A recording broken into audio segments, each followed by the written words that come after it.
আসসালামু আলাইকুম এভরিওয়ান, সবাই কেমন আছেন? আশা করি সবাই ভালো আছেন। এখন যে নদীটি দেখতে পাচ্ছেন এটা পদ্মা নদী। আমরা ফরিদপুর জেলা থেকে নৌকা নিয়ে আদ্রাপাইটা নৌকা নিয়ে যাইতেছি। এটা আমাদের ট্রলার, কারণ নৌকা নিয়ে পদ্মা নদীর যে বাইছে নৌকাটি সেটা নিয়ে যাওয়া যাবে না, তাই আমরা ট্রলারে করে যাইতেছি। নৌকাটি গতকাল পৌঁছে গেছে সুন্দরীপাড়া, সেখানে রাখা হয়েছে। এবং যে ভিডিওতে এখানে ছোট কালো কালো নৌকাটি দেখতে পাচ্ছেন, জীবিকার তাগিদে তার ইলিশ মাছ ধরার জন্য নদীতে বের হয়েছিল। এবং এই যে সুন্দরী পাড়া, এখানে ছোট ছোট বাচ্চারা গোসল করতেছে, আর আমরা এখানে নৌকাটি রাখছি। এখন এই নৌকাটি দেখছি, এটা আদর পাইটা। আমরা 90 বছর উঠেছে অলরেডি, নৌকা উঠে যাইতেছি।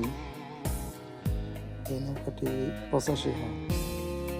সর্বশেষে এটা গত শনিবার দিন হয়েছে, আর এটা সেই নবগঞ্জ আমরা অলরেডি পৌঁছে গেছি সবাই। এটি কমিটির লোকজন, তারা এই যে আশেপাশের লোকজন দেখেন কি পরিমাণ লোক হয়েছে, অনেক।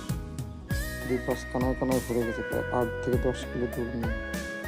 এখন আমরা যে নৌকা দেখবেন আপনারা কিছুক্ষণের ভিতরে, সেটি আদ্রি ফাইটার। এটা আমরা এখন নৌকার ভিতরে আছি, পাল্লা দেওয়ার জন্য যাইতেছি।